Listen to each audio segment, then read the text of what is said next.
can find someone that's interested in the same thing you're interested in, try to reach out to more of those people. Hey y'all, welcome back to my channel. So today's video is going to be the last video in my law school application series. This will be video 7. Next week you will actually get another video that's sort of a Q&A that's going to be all about the LSAT. I actually have an LSAT tutor that's going to sit down with me on Zoom and answer all of you guys' questions that you sent me on Instagram and all of that. Also, when you guys see this video, it will be my birthday, so leave me some happy birthdays down below. I am turning 29 tomorrow. So yeah, pretty much if you're interested in just like a wrap up of all the questions that I got that were not related to the other videos I posted previously, keep watching. Don't forget to like, comment, subscribe, all of that, and I will go ahead and answer the first question. The first question that I received, like from more than one person actually, was about withdrawing from schools. So pretty much asking, do you have to withdraw from schools, and also then how do you withdraw from schools? So of course I'll put like my example up on the screen of what I use to withdraw from schools, but you literally just like send a short email. Sometimes when you send the email, the school may write back and say, hey, what school are you going to, or is there anything else I can do? But essentially my email just said, thank you for all of your time and consideration to my application. I have decided to pursue my law school degree somewhere else, something like that. So do you actually have to do that? I would say technically speaking, no, you don't. But I just think it's the right thing to do, especially if you have like a big scholarship from a school, because keep in mind that scholarship money can go to someone else. So as soon as you know you're not going to a school, I would suggest trying to send that email to them saying like, hey, I've decided to go somewhere else. It's just like a common courtesy thing. Do you have to? No. Do I think you should? Yes. I will say that one school that I reached out to, I think it was UNC.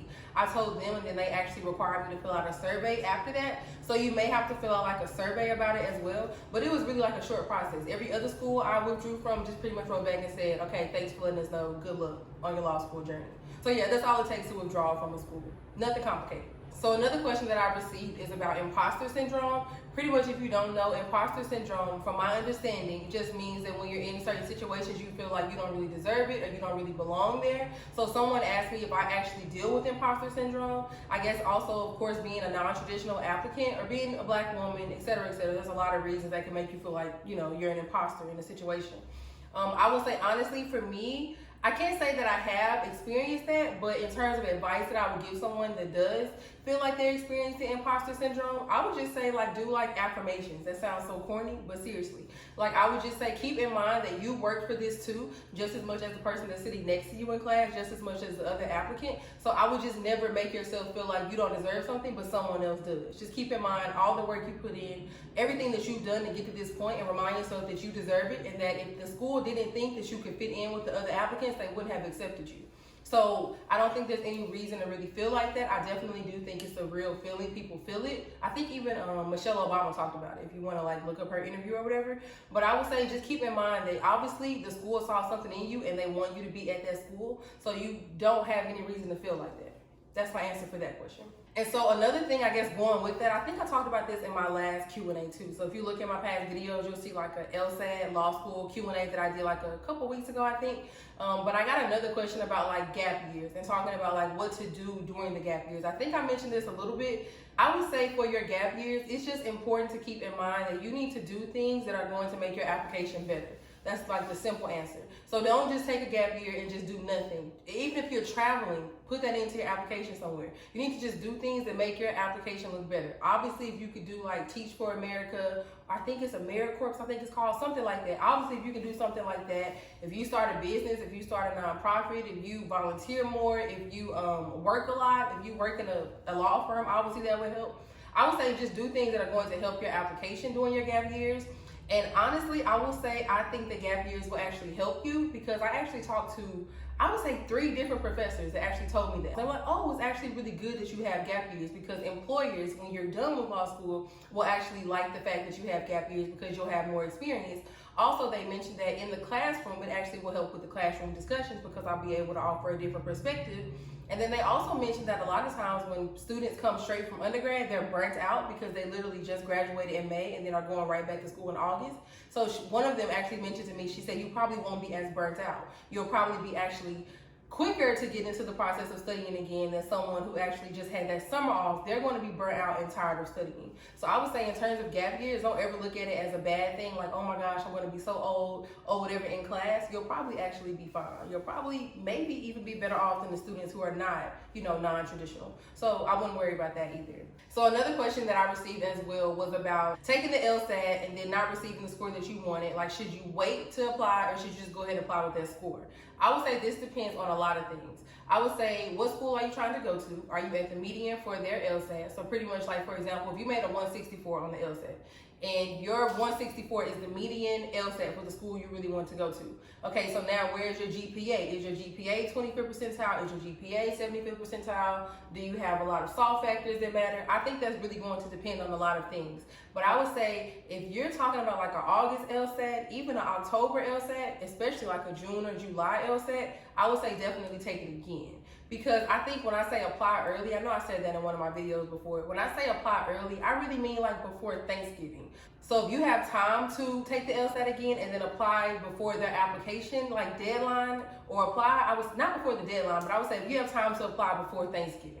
And so if we're talking about an August or June LSAT score, I would say definitely take it again, because I always think that having a higher LSAT score is better than getting your application in early.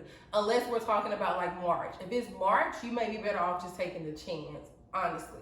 Because also keep in mind, if you're worried about scholarship money, you can take the LSAT again later, like during the summer, and actually tell them your new LSAT score and then talk about scholarship money or get it off the wait list then. So I would say depends on what your GPA is, depends on what month it is, and depends on how much more time you're actually going to dedicate to studying. Because if you're just going to say, oh, I'm going to take it again, but then you don't study anymore and your score doesn't change, which happened to me. I took the LSAT twice, got the same score twice. I could have applied earlier. So if you know you're not really going to dedicate that much more time, I would say go ahead and apply then. So another question that I received from someone is which schools are best for corporate law. So I don't know. I think corporate law goes into like a lot of different things. Corporate law can really get really intricate. So I would say the best way to do that, to find out like which schools are best for which programs, would definitely be for you to look up like if schools have certain journals, if schools have clinics, if schools have externships. Just like look up the experimental. Is that how you say it? Experimental.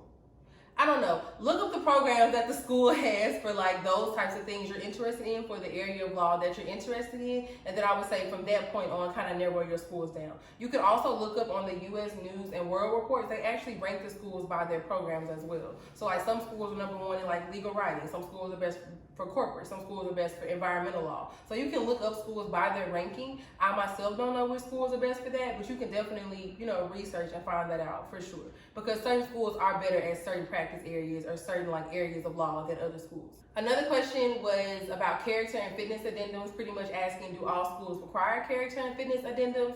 I would say I think so. I don't know like to the length of what they require, but I think to some extent, yes, they all require you to answer some type of questions about your legal background in terms of arrest, in terms of tickets, in terms of, taking semesters off from school. I would say yes, they all do to some extent, but I would say look on each application because some applications require a lot more information. Some applications require you like to actually send in copies of information. I think for Florida, University of Florida, they require me to actually like send in my DMV reports for my tickets. So I would just say read each application carefully and then go from there.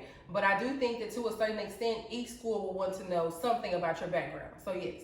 So another question that I received is, do I plan on working in law school? How do I plan on paying for law school? I do not plan on working my 1L year, maybe in my 2L and 3L year. I do think that for the type of law I want to practice, entertainment law, I more than likely do need to try to do some type of externships for entertainment law because I think entertainment law is mostly networking. So I do plan on working 2L and 3L if possible. 1L, no. In terms of how I'm going to pay for law school, I actually be doing a video on that closer to August. So stay tuned for that video. But right now, I don't have like the specifics. I have an idea in my mind of how I'm paying, obviously, mostly with loans, but some other things as well. So I'll do a video on that part later.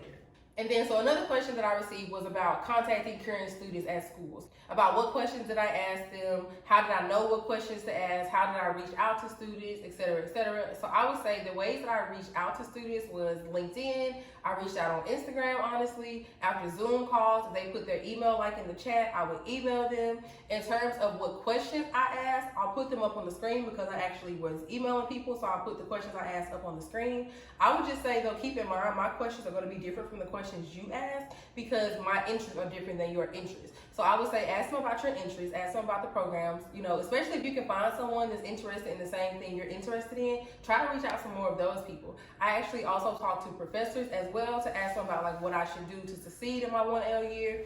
I talk to them about like support services outside of just the education part of it. I talk to students about work-life balance in terms of like, am I really going to have a life? What is there to do in this city? I talk to them about apartments. I just talk to students about like everything that I was worried about. So I would say what to ask is really anything that you're worried about. Like I ask every single thing. I asked about the Black experience. Like I literally ask people anything that was on my mind. So I'll put questions up here, like I said, but just really keep in mind you should ask things that you're worried about for that. Another question that I received is about, am I going to like document my moving process and like talk about how to move from city to city because I have moved to like 2 or 3 cities. Yes, I will do like a whole series on moving. I will be doing like how I found the apartment. If I'm able to go to where I want to move before, you know, school starts, I'm going to do a video on that. I'll be doing like shop with me to decorate my apartment. I'll do a video on me decorating my apartment, me cleaning my apartment. So yes, there will be like a whole series on that. And of course there will be tips inside all those videos for you guys to like learn about how to move, how to decorate, etc., etc. So yes, look for a whole series on that. And then the last question was all about the LSAT. When I say last question, I mean like last 10 questions. So pretty much I will actually be doing that other video like I mentioned at the beginning of this video about the LSAT. So any LSAT questions, I'm not going to answer them in this video. Stay tuned for the next video on Thursday.